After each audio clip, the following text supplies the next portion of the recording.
So welcome everyone to Dragon Tail Books. So tonight we have Sandy Lindow, and she's going to read from her new book, Mother Hubble's Covered. And so thank you so much, and for all the treats. So, so thank you, Sandy. Welcome. Thank you. Well, I'm a child who grew up with the space race, and I've been fascinated with the stars since I was a child. I lived on a farm for the first 10 years of my life, where the night sky was very dark. And I loved the idea of looking for satellites. And I loved the idea of seeing the northern lights. So I continued to enjoy science quite a bit, and particularly science fiction. And as an adult, I started writing about science fiction. And then I got interested in the Hubble telescope, particularly the problems that were involved in getting the Hubble to work. The Hubble was first launched in 1990, but it had been thought about since the 40s, because scientists believed that that without the blurriness of the atmosphere, we would be able to look deeper into space, and we would be able to see more clearly. And so there were a lot of things that were theorized that once we got the Hubble, we would be able to prove. And those things did come true.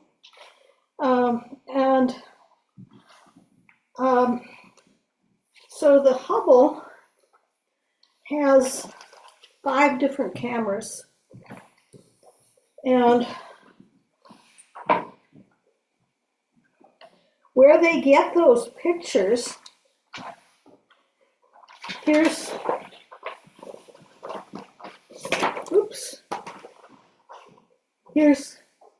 the cameras. Each one shows things in a different color. So these beautiful pictures are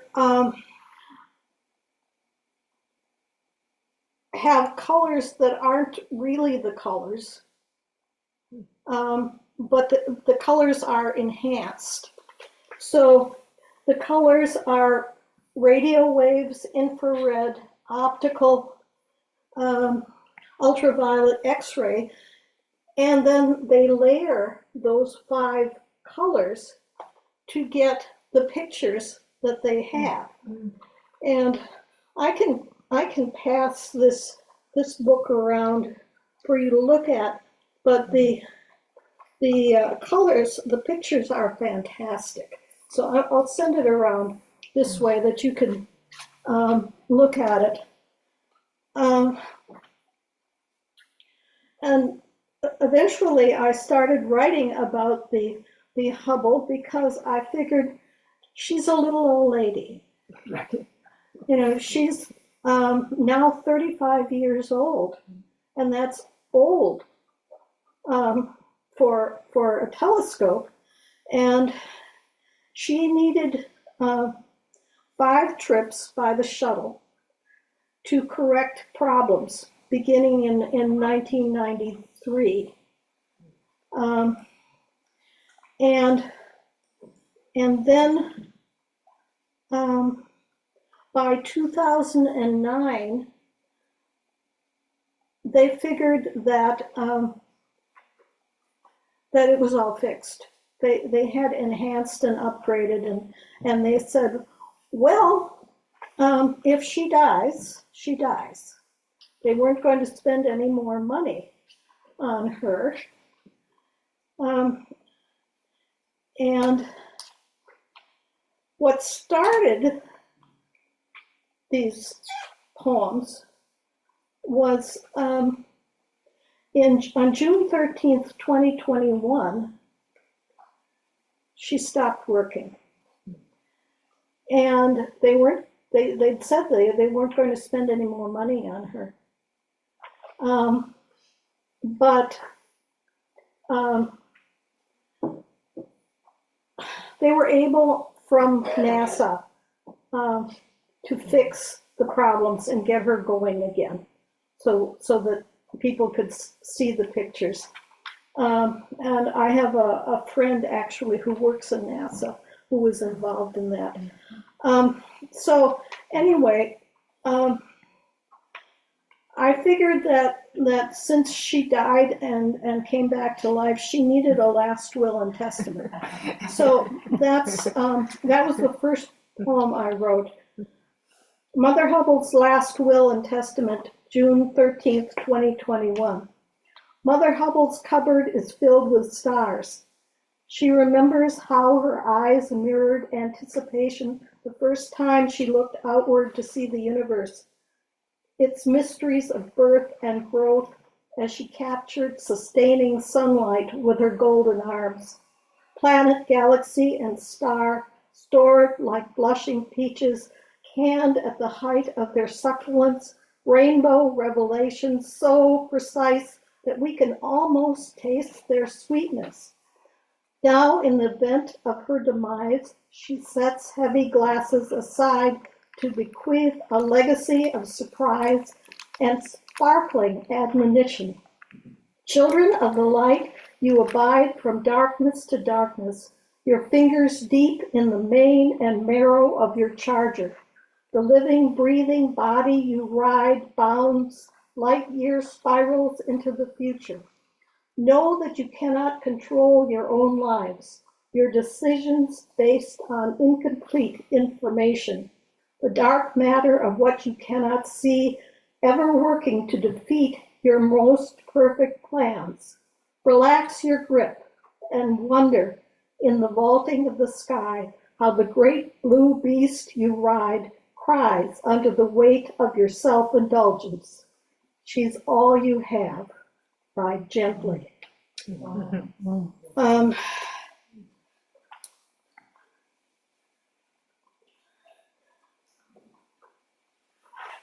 This poem is a recent poem, but one of the most recent pictures that I've seen that the Hubble took looked like angels. And I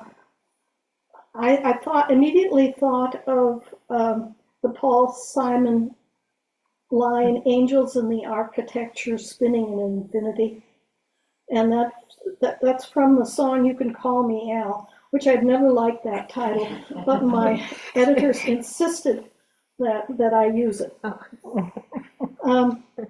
There are angels in the architecture of the universe, spinning the tapestries of infinity, magnificent bodies of making and unmaking, sublime and ultimately unknowable, pillars where stars die and are reborn.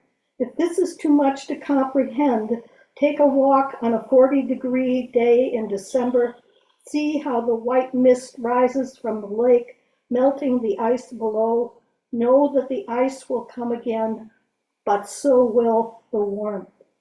There are angels in the ice and in the water, angels in the clouds that form above the surface, angels in the grass that is one day lifeless and the next day green, angels in the crocus corms bursting outward with expectation, The architecture of the universe is everywhere, everything angels, their backs spanning light years, their nebular arms linked, their hair flowing unbound, their breath flowing even into us.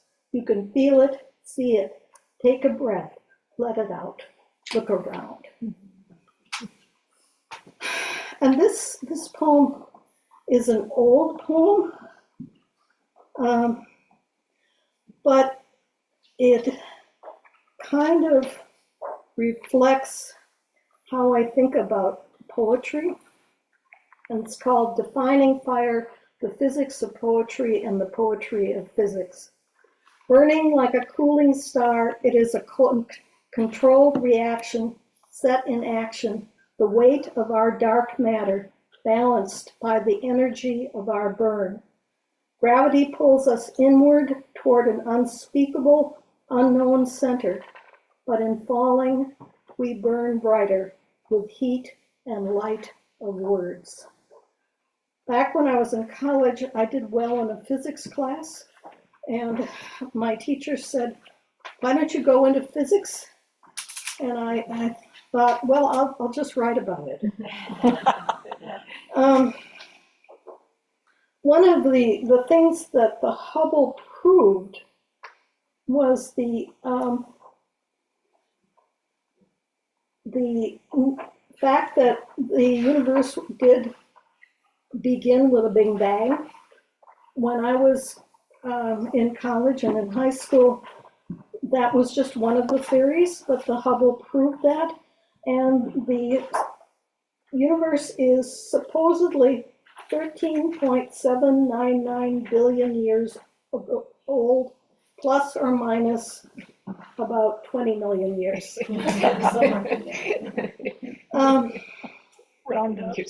So this is based on a Lord Byron poem that I found on a chocolate bar wrapper. Almonds and sea salt. She flies in finery through the night, acclaimed best dressed in the star-struck skies.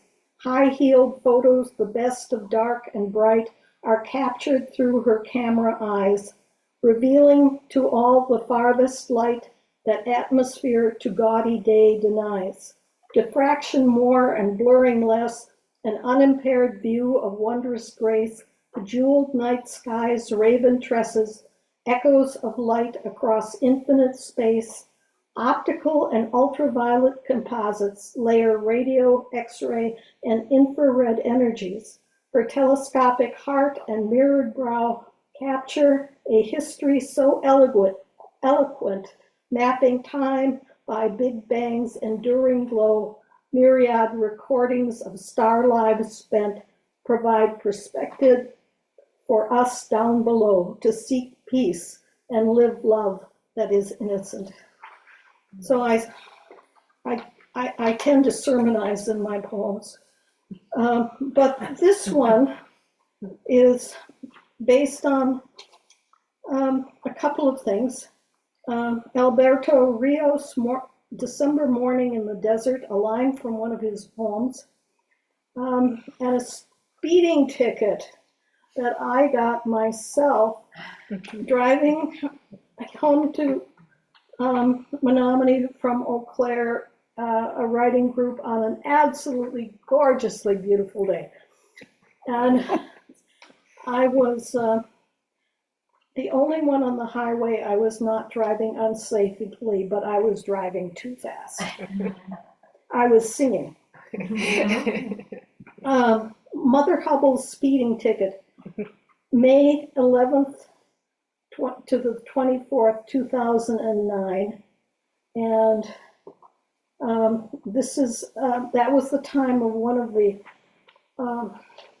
that was the last time that the space shuttle went to fix Mother Hubble.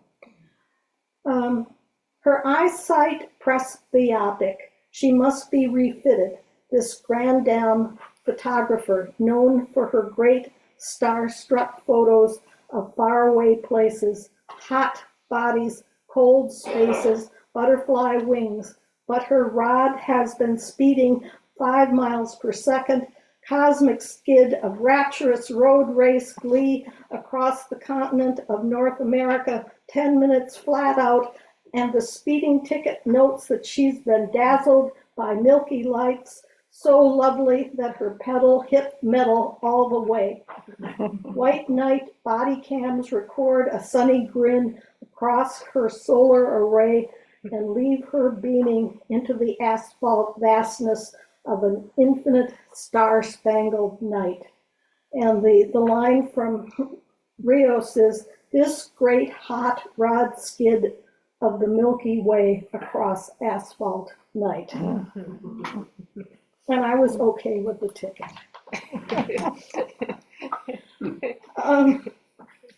So I'm going to skip now to the second section of my book, which talks a little bit more about creation, black holes, and big bangs. And, but this is an earlier poem about angels creating the universe. And I was thinking that if angels did create the universe, there was a committee. And they were working together, but not really agreeing on everything. And this is called Too Many.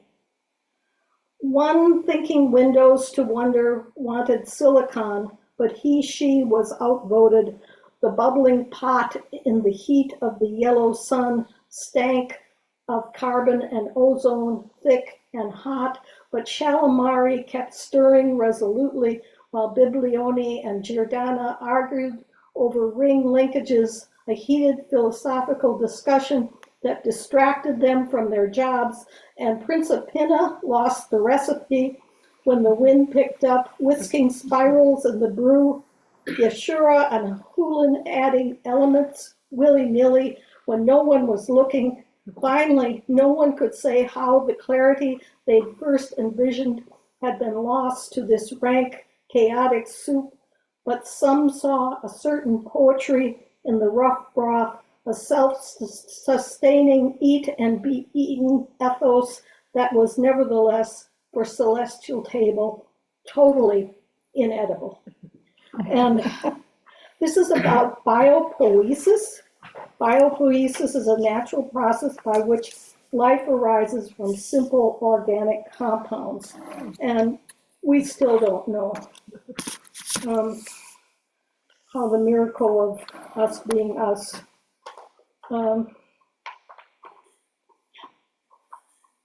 has come to pass. We assume that there's other life in the universe, but we're not going to find it.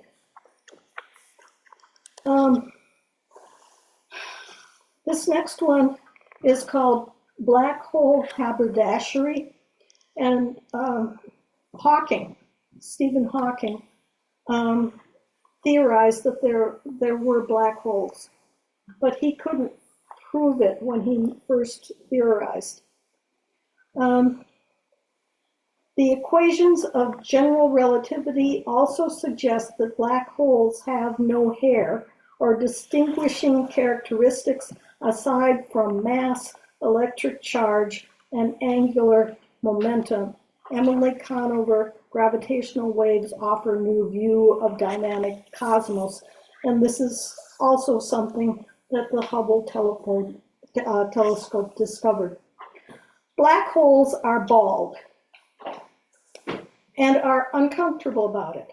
Preferring to dress with timeless charm, they'd wear bowlers like Steed if they could get them mail order, but they've got no hands. And their voices are ultrasonic, so they swing space-time continuum like lightless jack-o'-lanterns, their black umbrella event horizon swallowing everything in touch in search of that vintage haberdasher at the end of the universe, the promise of quality, and the best big bang for their bucks. And then I'm skipping some more.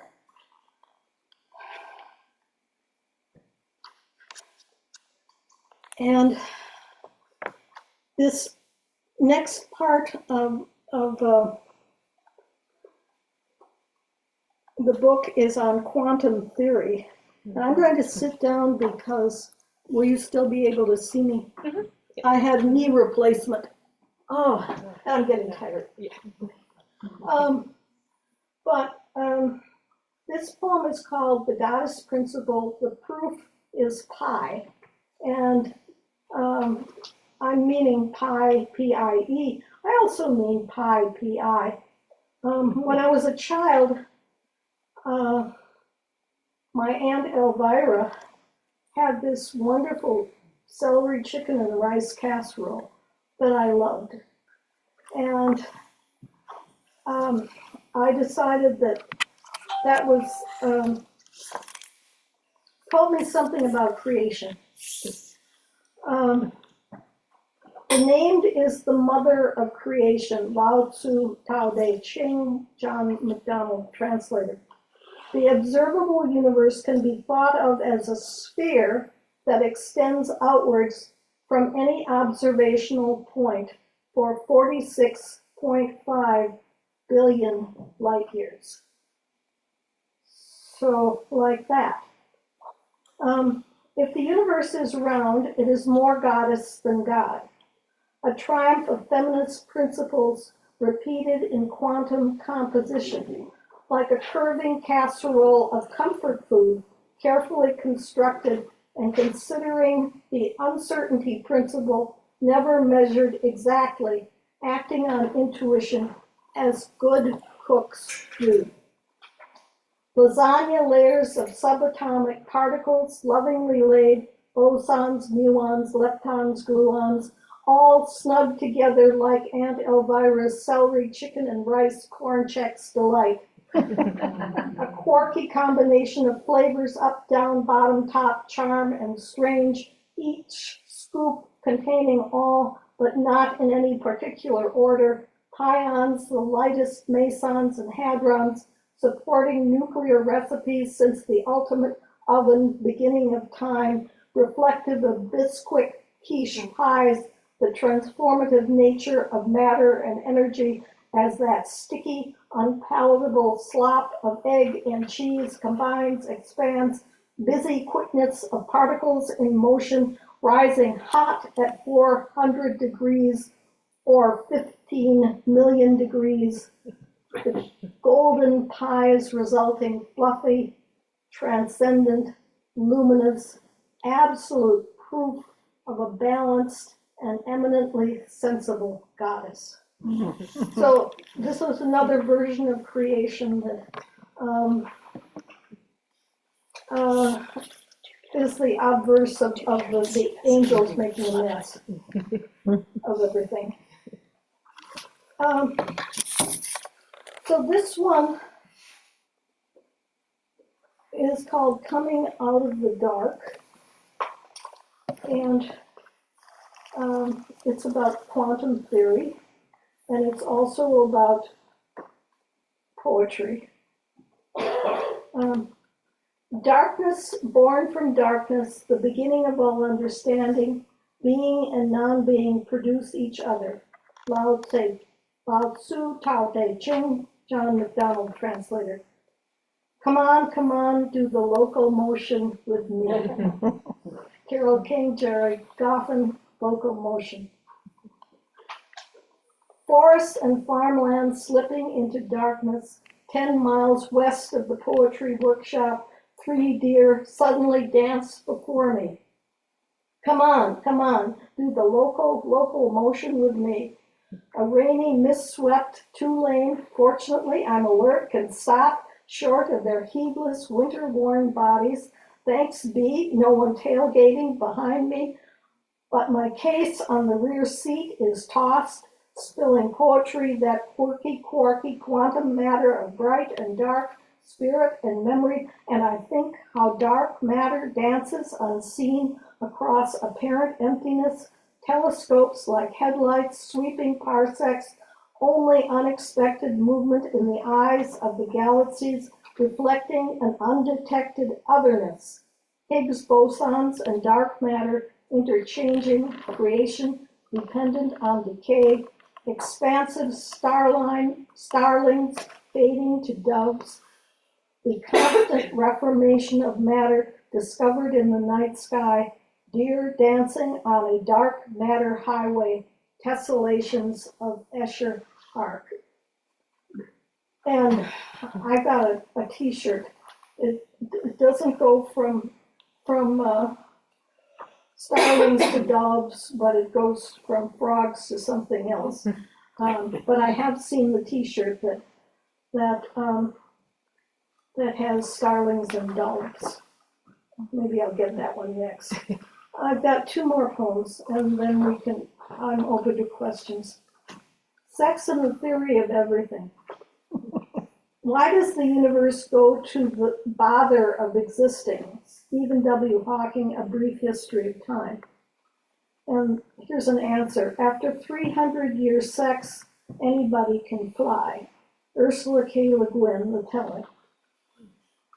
In the bright bath of hot August sunshine, Japanese beetles mate on a bean leaf, their iridescent wings refracting light, an oily shading of night sky colors, black becoming indigo, teal, and rose, bodies locked in silent intercourse, nearly motionless tantric connection, a weaving that's fractally reflected in perpetual cosmic coitus, infinite orgasm, light and dark matter everywhere enacting acts of becoming, tiny explosions of new information, and then from quantum to pollen to person, mountains, oceans embrace, and it all fits.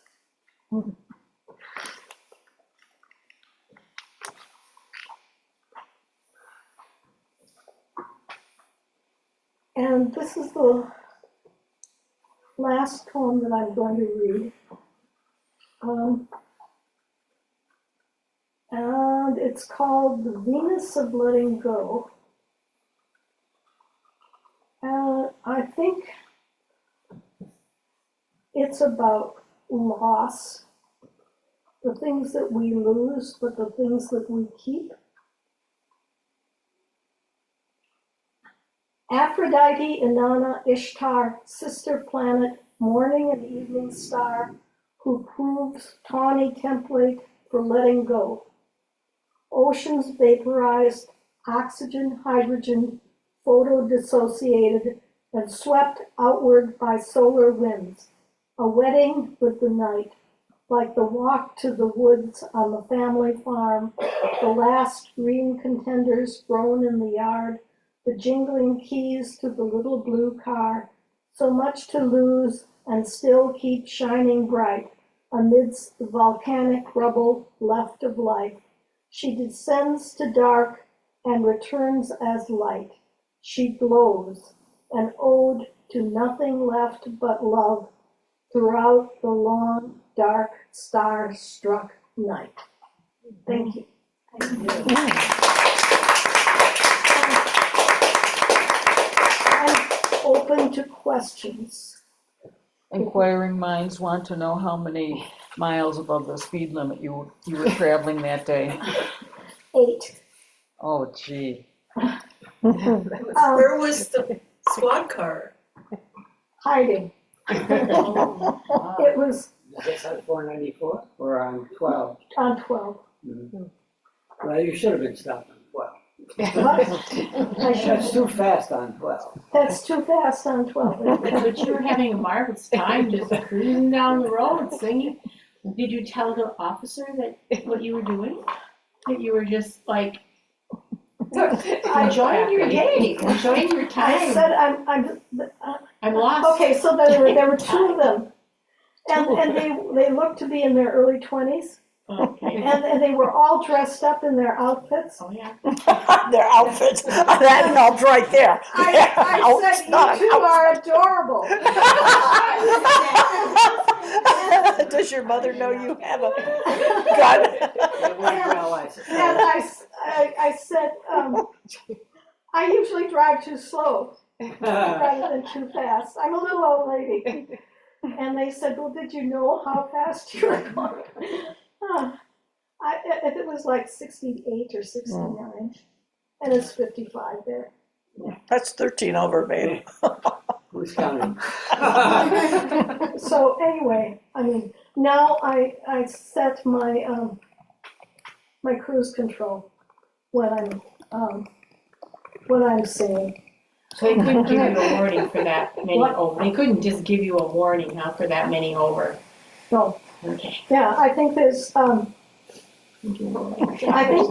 there's a joke that policemen tell: 7, you're fine; 9, you're mine. Right. Yeah. Now, of course, you might want to know why I asked you that particular question. And it had to do with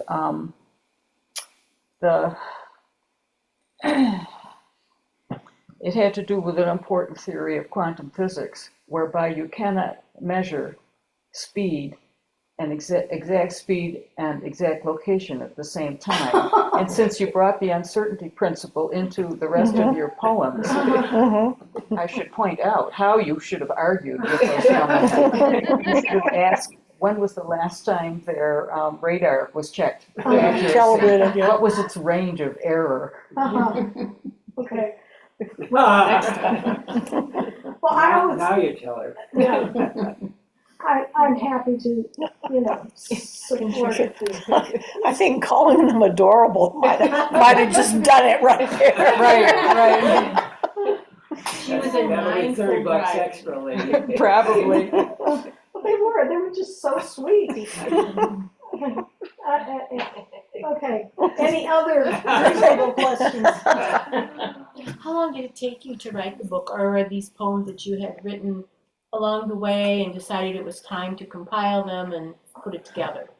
There are some poems in this book that were written in the 90s. In fact, the last poem in the book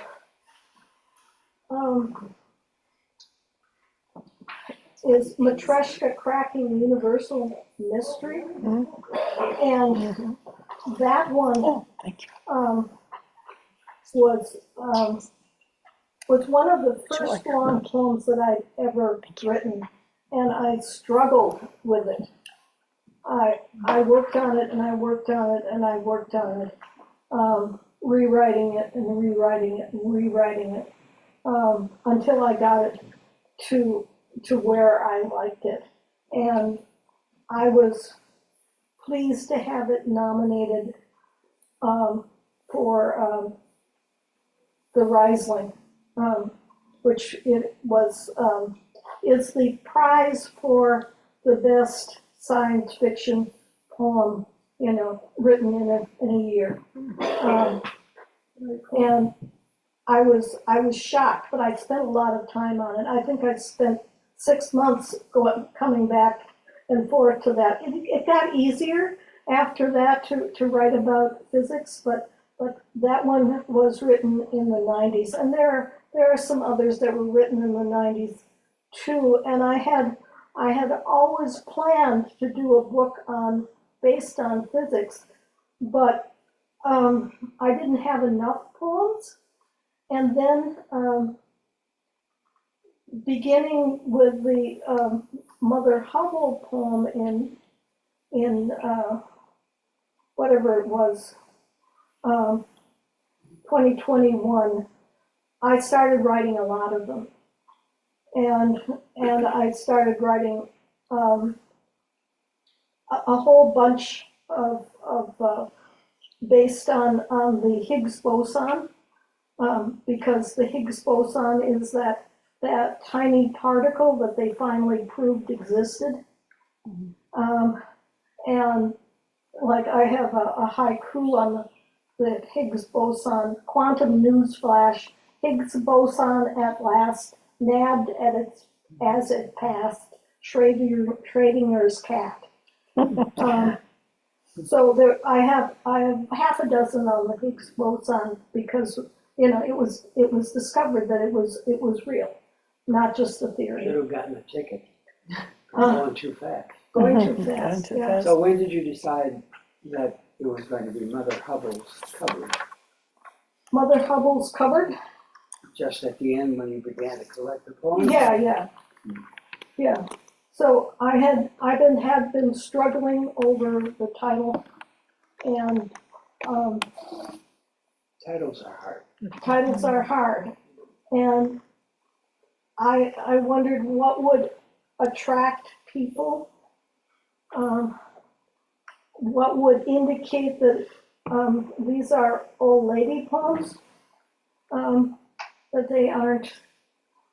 They're based on science, but they're also based on our lives, and so that's after half a dozen different titles. That's what I decided to go with, and I actually didn't think that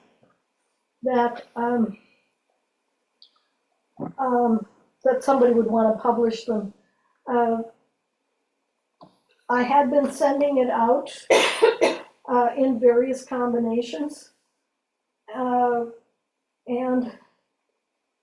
the editor of this poem is a retiring university professor who lives in Sweden, and he called. I don't know if he actually lives on island of Whack Whack, but that's what he calls his press. And he wanted to have something to do in his retirement.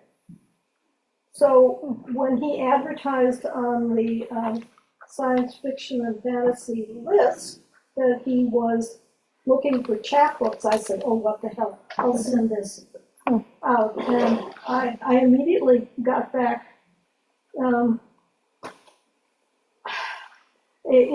note from him saying it was accepted, and I said, what? I said, okay, well then I have to work on it. So, yeah, I'm pleased. And my friend Jeannie Bergman helped with the cover. And this is a Hubble photo of the Orion galaxy. And I think it. Did you have to pay? What? Did you have to pay to use it? No, all of those things from NASA are free, which is nice. I have a question. Maybe you answered this, and then I might have missed it, but what was your first Hubble poem? Do you? That was the one about the last will and testament. The last will and testament. Okay, thank you. That, but then they kept coming to me. I'd say, oh, this is a reason to write a Mother Hubble poem. I mean, that kind of thing. Well, I remember the writers group. It brings back memories because you brought one, and then over the years, more and more came and more and more came. So this is wonderful to see the collection of what you put together. Yeah. I don't know if I can be heard or not. This is Erna. That was great reading, Sandy. The first time I heard you read was probably in the 90s, and it was a physics-based poem, and I thought, oh, this person must have been a physics major as her undergraduate career. So Science fiction geek or not? Yeah. Well, anyway, very enjoyable reading. I'm probably going to have to go pretty soon because my brother's here and he's been cooking dinner.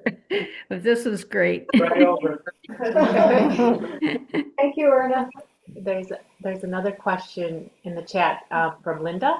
Is your Aunt Elvira's recipe included in your book? No, but it should be. Tell him to email me and I'll give it to you. Wonderful, I'd love it. Sounds good.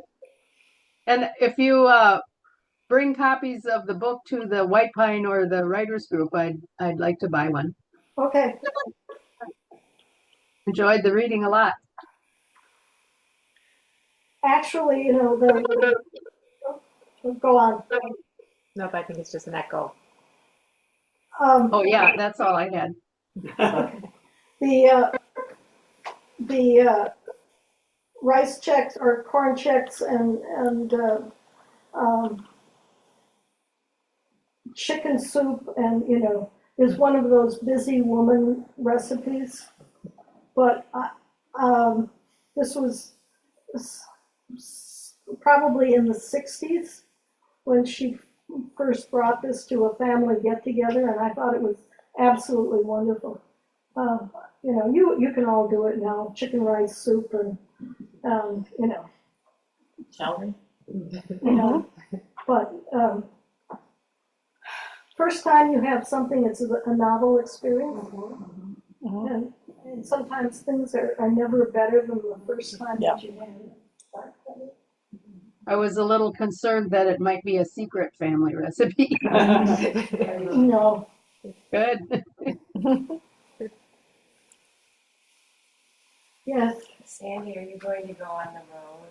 In particular, are you going to go to NASA and share this? You should read to where? to the people who are part of NASA. Oh, NASA. That'd be I cool. think that would be awesome.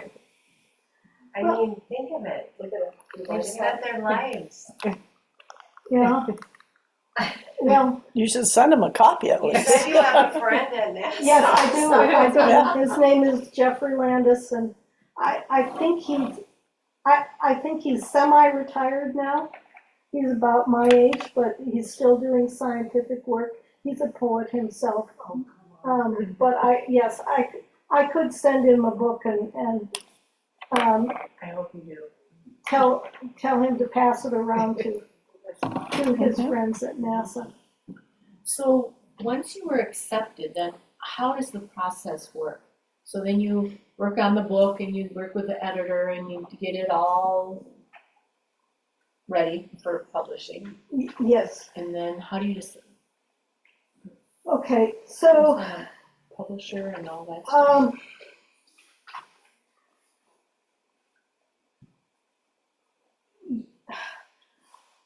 So some editors are better at it than others. And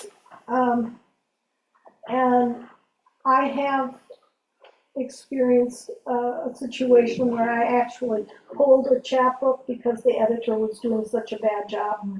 And I said, oh heck, I will publish it myself. That was back when I was at the academy. And I don't know, you might still been there. But editors have programs that they use, and they plug the poems into their program that fits their pages.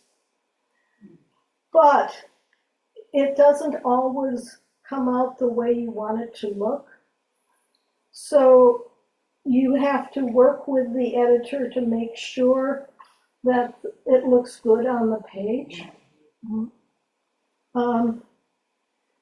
And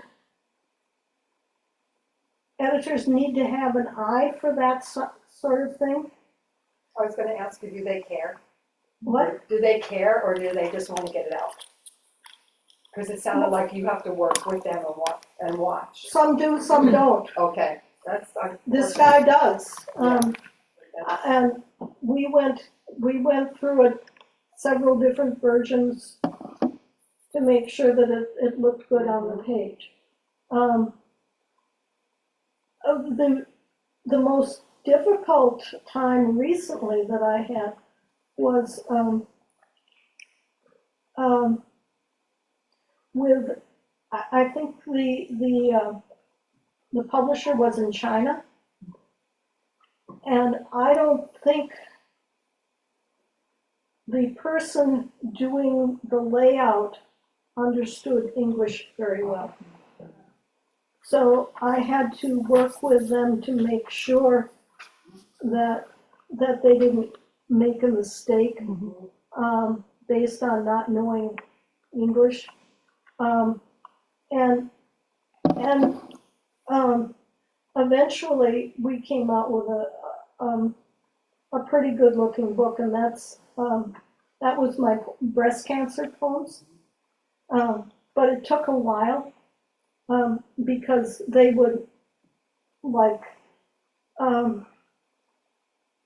not recognize that an idea was complete at the end, and they would break a poem in the wrong place, and then the next one part would be on another page, but if the idea wasn't finished, and so that had to take a lot of careful reading and discussion back and forth. But once again, I think that the editor himself, the one that I was mostly talking to, understood my comments pretty well. He understood English quite well, and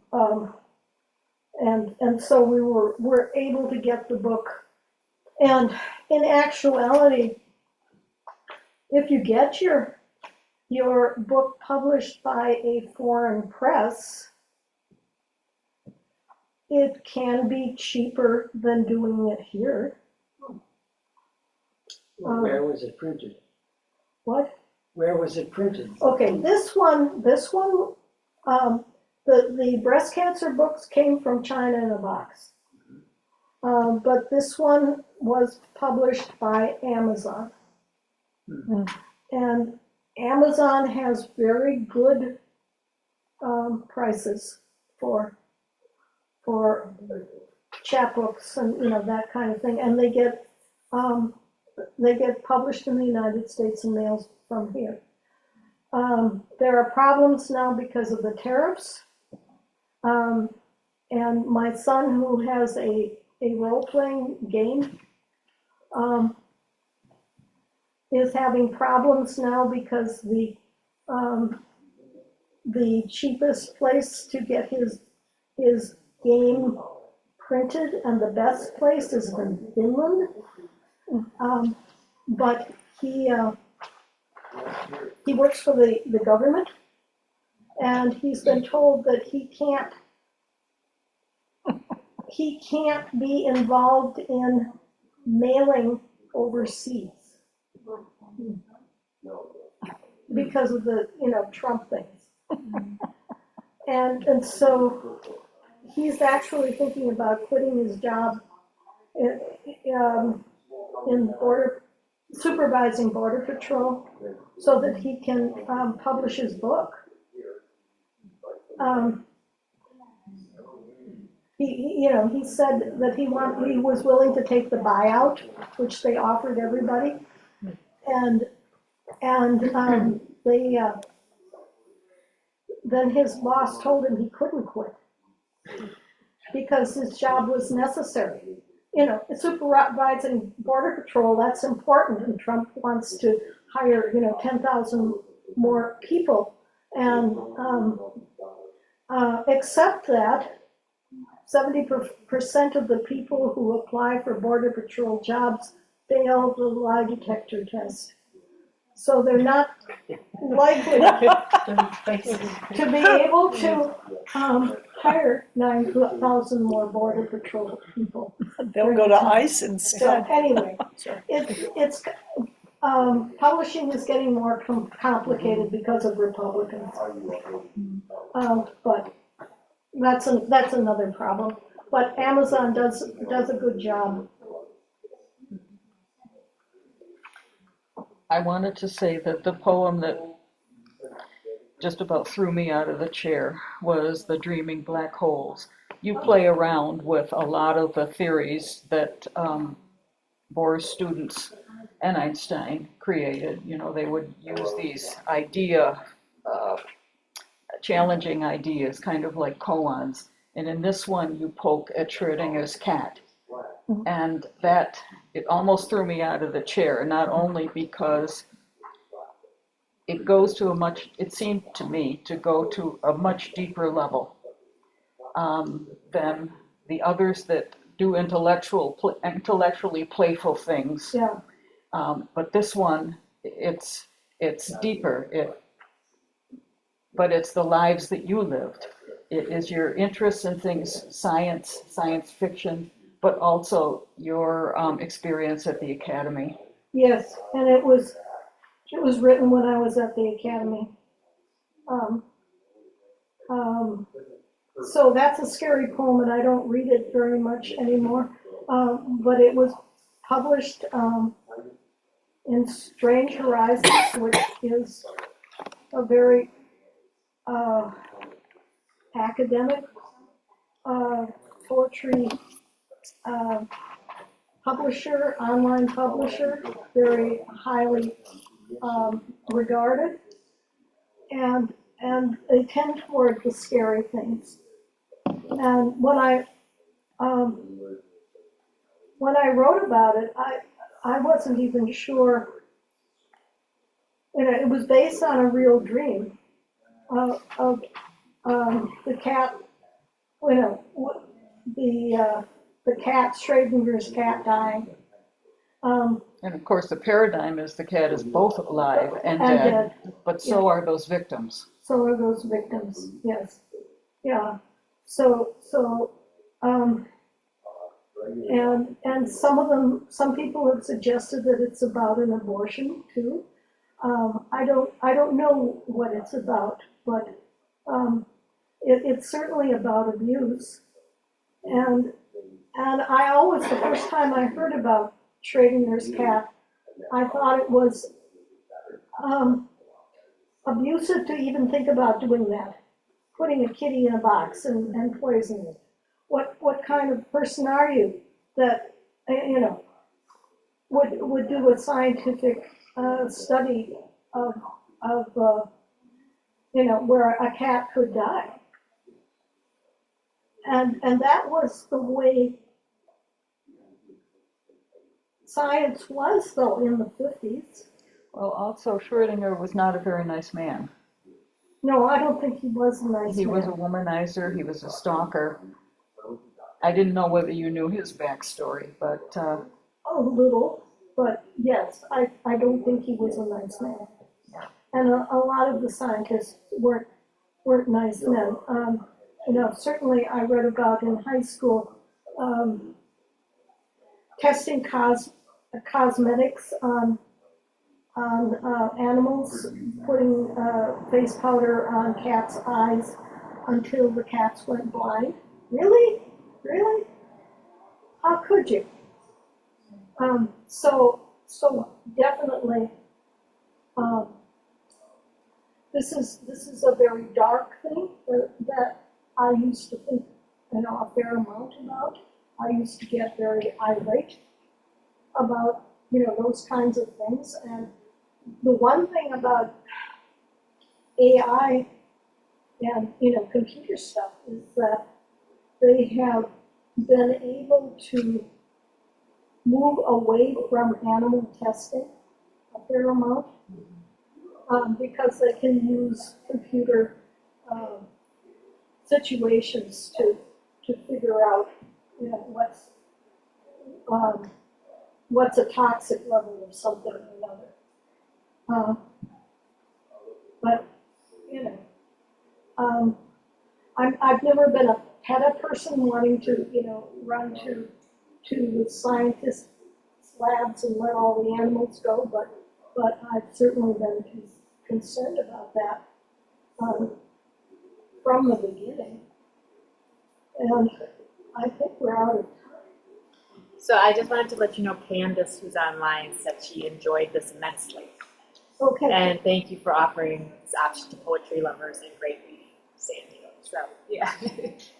Both of my friends, Erna and Candace, are both stuck at home after having surgeries. So it's nice that they were able to attend. Yeah, so thank you so much. Yeah, and I have a list of upcoming events in the bookstore. So next week we actually have Amanda from Invicta Wellness. So she's just in the bank building, and she's going to talk from frazzled to focus. So the sleep stress connection. That sounds very interesting. Right, and then the week after, I have Richard Kite, and he's talking about like finding your third place and like how to build community in third places. And then October 3rd is our big William Penn Kruger is coming Oh, I can't wait. to Menominee on Looking October forward. 3rd at 6, and he'll be at the Harvey Hall Theater Harvey at Hall. 7. Are you selling the books or are you selling? She can sell them and make money from it. I will sign them. Alright. Sounds like a And then deal. we go back and go pay for it. What? You'll sign here. After, yeah. And Heather said thank you very much, Oh, yeah. Sandy. All right, thank you all for coming. I'm gonna end the recording. Together, I just had to finish with a client, and I didn't Sandy, I hope to connect, I have another slot at 6:30 online, so Yeah. I don't normally have it, but she had to Yeah. cancel me. You're right, Sister Candy. Come back. So good to see you.